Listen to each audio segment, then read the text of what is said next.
So அது எப்படி அங்கே போனால் சேஞ்ச் ஆகுறது, இங்கே வந்து என்ன வேணால் பண்ணலாங்கிற மாதிரி இருக்குது. பிகாஸ் தே டோன்ட் நோ, சொல்லி கொடுக்கறதும் இல்லை, தட்டி கேட்குறதுக்கு ஆள் இல்லை.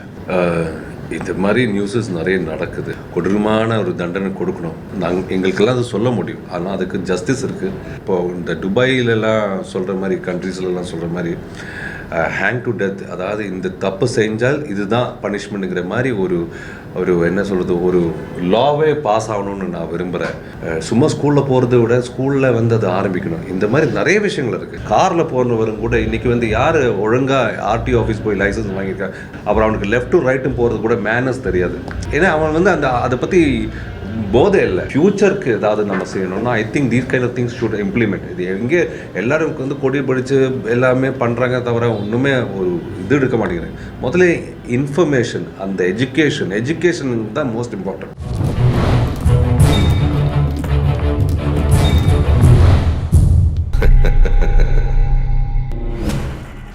வணக்கம், என் பேர் செந்தில்நாதன்.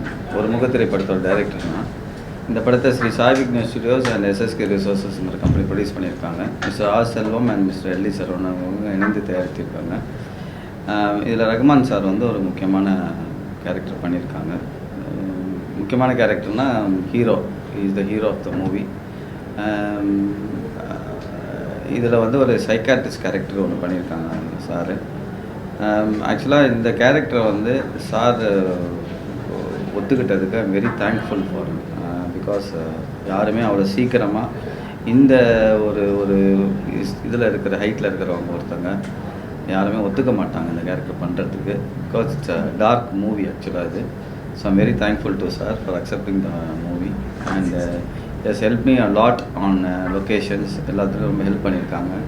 சில விஷயங்கள்லாம் வந்து இப்படி இது ரீச் ஆகும், இப்படி நீ பண்ணிடுத, உன்னோட ஸ்கிரிப்ட் ஓகே பட் விஷுவலாக you do this way, so வந்து உனக்கு அது ஹெல்ப்பாக இருக்கும். நாங்கள் ஒன்ஸ் அதை எடிட் பண்ணி எல்லாமே பார்த்ததுக்கப்புறம் I found that what he said was right.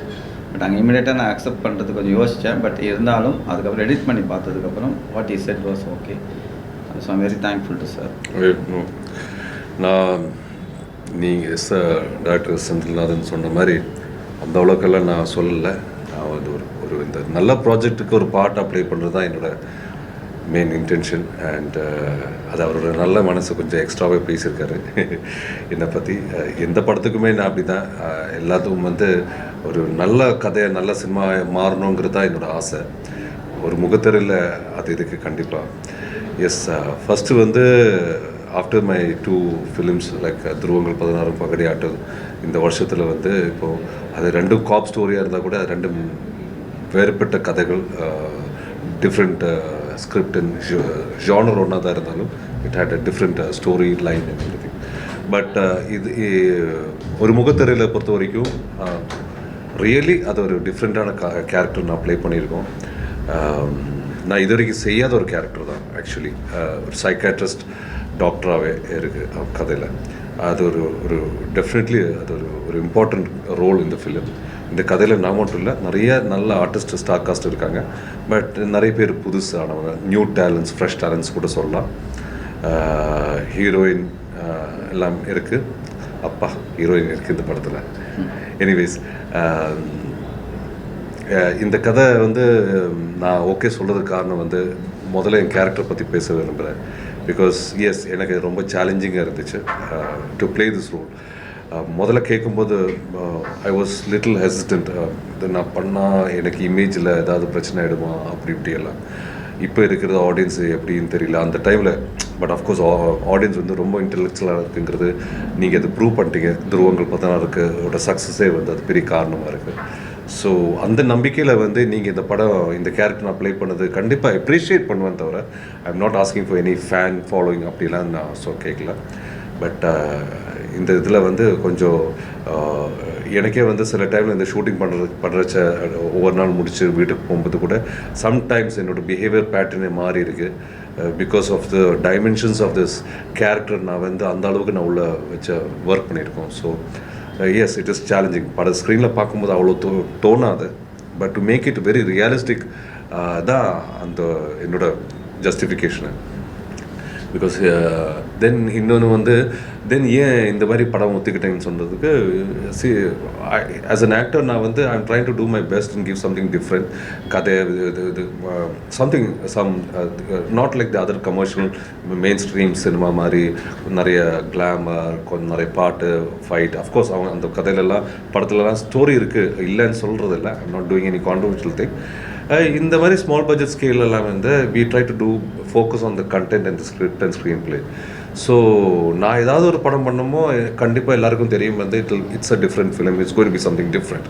இந்த படத்தில் அந்த டிஃப்ரென்ஸ் வந்து இன்றைக்கி இருக்கிற கொஞ்சம் காலமாகவே நடக்கிற சில விஷயங்கள் இருக்குது.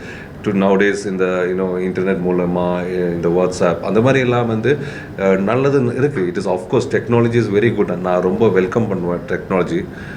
அதே டைமில் technology helps where there is good with there is a bad. அதாவது நல்லதுக்கும் ஒரு கெடுதல் பின்னாடி இருக்குது. இப்போ இன்டர்நெட் இப்போ வந்து எல்லாருக்குமே தெரியும் ப்ரைவசி கம்மியாக போயிட்டுருக்கு. நிறைய பேர் பசங்க வந்து இப்போ அதிகமாக படிக்கிறது இல்லை, ரொம்ப நேரமாக இன்டர்நெட்டில் இருந்தேன். எல்லாத்துக்குமே ஒரு லிமிட் வேணும், லிமிட் தாண்டி போகும்போது பிரச்சனைகள் வருது. பட் இதெல்லாம் அதை பேஸ் பண்ணி ஒரு சப்ஜெக்ட் சொல்லலை. இது வந்து த்ரூ திஸ் வாட் ஹஸ் ஹேப்பனுங்கிறது தான் ஸ்டோரி. அதாவது இந்த சோஷியல் மீடியா மூலமாக படம் ஆரம்பித்து அது எங்கே போய் லீட் பண்ணுறது, அது போன இடத்துல அது நடக்குமா நடக்காத, அது ஆனால் நடக்கக்கூடாது நடக்கிறது தான் அதோட அந்த கிளைமேக்ஸ் வருது. So that's the whole line about it. நான் கதை வெளிப்பட சொல்லக்கூடாது. But it will be interesting film, something difference. And இந்த கேரக்டர் வந்து நான் பண்ணுற காரணம்னா அந்த கேரக்டர் வந்து அந்த கதையில் மொத்தமாக அந்த என்னோடய கேரக்டர் தான் கொஞ்சம் கஷ்டமானது. ஸோ ஐ வாஸ் திங்கிங் இவ்வளோ நல்ல கதையில் வந்து இப்போ இந்த யார் வேறு ஆக்டர் பண்ணோம் அப்படின்னு சொல்லும்போது அவர் செந்தில்நாதன் சொன்ன மாதிரி சார் நீங்கள் பண்ணது நல்லா இருக்கும்னு சொன்னாங்க, இல்லாட்டி யாருமே பண்ண மாட்டேன், அப்புறம் இந்த கதை அப்படியே க்ளோஸ் பண்ணி வச்சுக்கணும், வேறு கதை நம்ம பண்ணணும்னு சொன்னோன்னே என்னை பொறுத்த வரைக்கும் இந்த மாதிரி ஒரு சொசைட்டியில் கொடுக்க வேண்டிய ஒரு சப்ஜெக்ட்டு கண்டிப்பாக நம்ம ஒர்க் பண்ணலாம்னு சொல்லிட்டு அப்படி தான் ஆரம்பித்தோம் அந்த சப்ஜெக்ட்டு. யா சோஷியல் மீடியாவில் இப்போ வந்து ஃபேஸ்புக் பற்றி படம் பண்ணியிருக்கீங்க. சோஷியல் மீடியா எல்லாமே டோட்டல் சேஞ்ச் இல்லை. உங்கள் ஃபீல்ட்லேயே சொல்கிறேன், சுசித்ரா பற்றி எல்லாரை பற்றி தப்பாக வருது. அதை பற்றி நீங்கள் என்ன ஃபீல் பண்ணி இப்போ படத்துக்காக நீங்கள் பண்ணியிருக்கீங்க, ஃபுல்லாக ஃபேஸ்புக் பற்றி தான் சொல்லியிருக்கீங்க. ஸோ இதில் ஏதாவது கண்டென்ட் இருக்கா? அந்த கான்ட்ரவர்ஷியல் கிட்ட நான் போகிறதில்ல, அதை பற்றி எனக்கு அந்த அளவுக்கு விவரம் இல்லை. ஐ பீன் ட்ராவலிங் கொஞ்சம் பிஸியாகவே இருந்தது. அந்த மேட்ரு எனக்கு என்னன்னு தெரியாது. எது இருந்தாலும் அது போலீஸ் இருக்காங்க, வெரிஃபிகேஷன் இருக்காங்க, அவங்க கண்டுபிடிச்சிக்குவாங்க. நான் என்ன சொல்கிறேன்னா, there is so much of in this technology இப்படியெல்லாம் வருது. இதனால் எல்லாமே ஒரு லிமிட்டுக்கு யூஸ் பண்ண பரவாயில்ல. ஆனால் இது ஓவராக யூஸ் பண்ணாலும் டெக்னாலஜியில் எந்த விஷயத்திலும் ரொம்ப அதிகமாக ஸ்வீட் சாப்பிட்டா கூட கெடுதல் வரும் இல்லையா? அது ஸ்வீட் தான், but it has its side effects. So அப்படி தான். So we need some plot, something டிஃப்ரெண்ட்டாக காட்டணுன்னு டைரக்டர் செந்தில்நாதன் வந்து ஒரு நடந்த ஒரு இன்சிடெண்ட்டை வந்து அது கொஞ்சம் ஒரு கதையை என்ன அதை சுற்றி ஒரு கதை ஸ்கிரிப்ட் அப்படி பிளான் பண்ணி ஒரு டிஃப்ரெண்ட் லெவலில் ஒரு என்டர்டெயின்மெண்ட் லெவலில் பண்ணியிருக்காங்க. இது வந்து ஒரு அவார்ட் வின்னிங் சப்ஜெக்ட் மாதிரி எல்லாம் கிடையாது. இதில் பாட்டுகள் இருக்குது, நல்ல சாங்ஸ் அமைச்சிருக்காங்க, நல்ல ஃபைட் காட்சிகள் இருக்குது, த்ரில்லிங்கான மூமெண்ட்ஸ். இட்ஸ் மோரலஸ் இந்த ஜானர் வந்து ஒரு த்ரில்லிங் ஜானர் தான். ஆரம்பிக்கும் போது ஒரு நல்ல லவ் ஸ்டோரி மாதிரி ஆரம்பித்து கடைசி ஒரு த்ரில்லிங்கில் போயிட்டு இருக்குது. Something very nice. நிறைய யூத்து அண்ட் ஆல்சோ மிகப்பெரிய விஷயம் என்னென்னா இந்த படத்துக்கு வந்து யூ சர்டிஃபிகேட் கிடச்சிருக்கு. ஸோ ரொம்ப சந்தோஷமாக இருக்குது. பிகாஸ் அதிலே அந்த சென்சர் போர்டு வந்து அந்த படத்துக்கு வந்து கொடுக்குற காரணமே வந்து வேற ஒன்றும் இல்லை. நார்மலி யூ சர்டிஃபிகேட் கிடைக்கிறது ரொம்ப கஷ்டம், எல்லாருக்கும் தெரியும். It's a very nice film என்னை பொறுத்த வரைக்கும். And I'm happy that I'm a part of this good film. குழந்தைகள் பாலியல் துன்புறுத்தல் பண்றாங்க. ஹாஸ்னி ஒரு பொண்ணு இறந்துட்டா. ஹாஸ்டல்லையா? ஹாஸ்னி. சரிங்களா? அதை பற்றி குழந்தைகள் பாலியல் துன்புறுத்தல் பண்றாங்க. இப்போ அவங்களுக்கு கோர்ட்டில் கேஸ் நடந்துருக்கு. அவங்களுக்கு என்ன மாதிரி தண்டனை இருந்தால் சொல்லுவாங்க? என்னது ஒரு பொண்ணு சார், சின்ன ரேப் பண்ணி சாவடிச்சிட்டாங்க. இந்த மாதிரி நியூஸஸ் நிறைய நடக்குது. அஃப்கோர்ஸ் இந்த ரேப்புக்கெல்லாம் வந்து கண்டிப்பாக கொடூரமான ஒரு தண்டனை கொடுக்கணும். பட் எங்களுக்கெல்லாம் அது சொல்ல முடியும். ஆனால் அதுக்கு ஜஸ்டிஸ் இருக்குது, ப்ரூவன் இன்னசென்ட் ஆர் நாட்டுங்கிறது.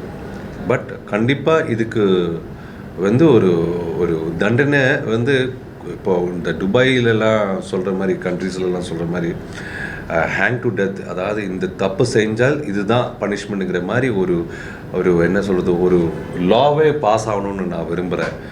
அட்லீஸ்ட் அந்த ஒரு இது பயந்துக்கிட்டு இனிமேல் கொஞ்சம் கம்மி ஆகிறதுக்கு சான்சஸ் இருக்கலாம் இந்த மைண்ட்ஸ் ஆஃப் பீப்புள். பிகாஸ் இது இது என்ன ரெஸ்ட்ரிக்ஷன் இருக்குது, லா இருக்குது, ஆனால் அதை லா பற்றி மக்களுக்கு தெரியல. அது ஒரு எஜுகேஷன் முதல்ல வரணும். சும்மா ஸ்கூலில் போகிறத விட ஸ்கூலில் வந்து அது ஆரம்பிக்கணும். இந்த மாதிரி நிறைய விஷயங்கள் இருக்குது.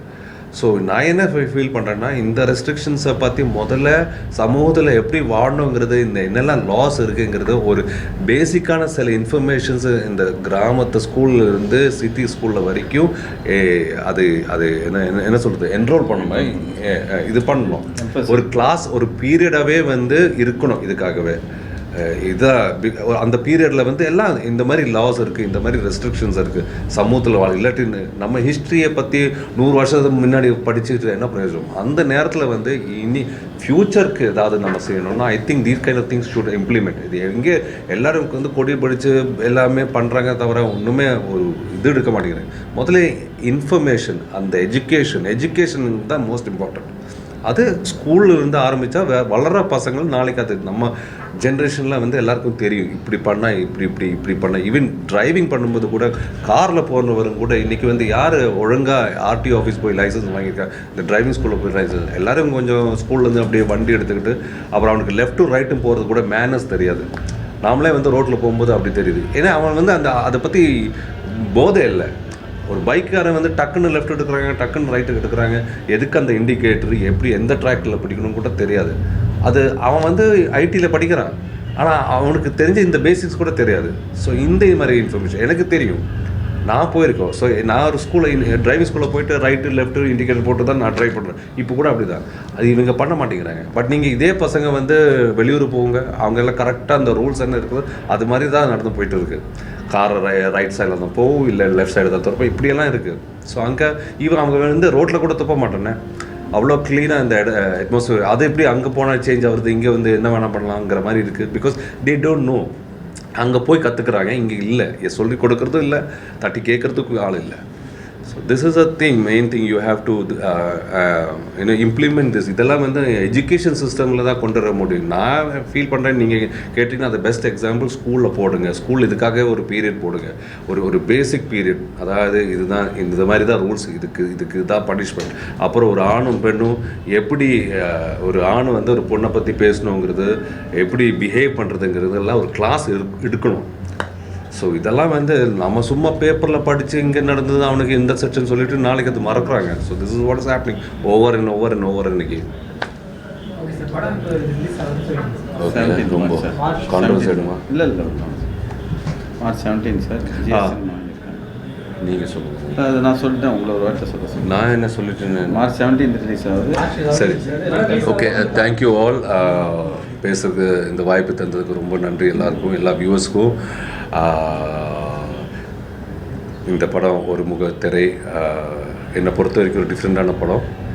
அண்ட் ஐ விஷ் உங்களுக்கு டைம் கிடைச்சால் கண்டிப்பாக ஃபேமிலி எடுத்து தியேட்டர் போகணும். தியேட்டரில் படம் பார்க்குறது இட்ஸ் அ டிஃப்ரெண்ட் எக்ஸ்பீரியன்ஸ். இது வந்து ஒரு டிஃப்ரெண்ட்டான ஃபிலிம், இல்லை ஒரு வித்தியாசமான ஒரு ப்ராஜெக்ட் முதல்ல நான் சொல்ல மாட்டேன். இது ஒரு நல்ல கதை, என்டர்டெயின்மெண்ட் எல்லாமே இருக்குது. So it's going to be released on March 17th. Please do see ஒரு முகத்திரை.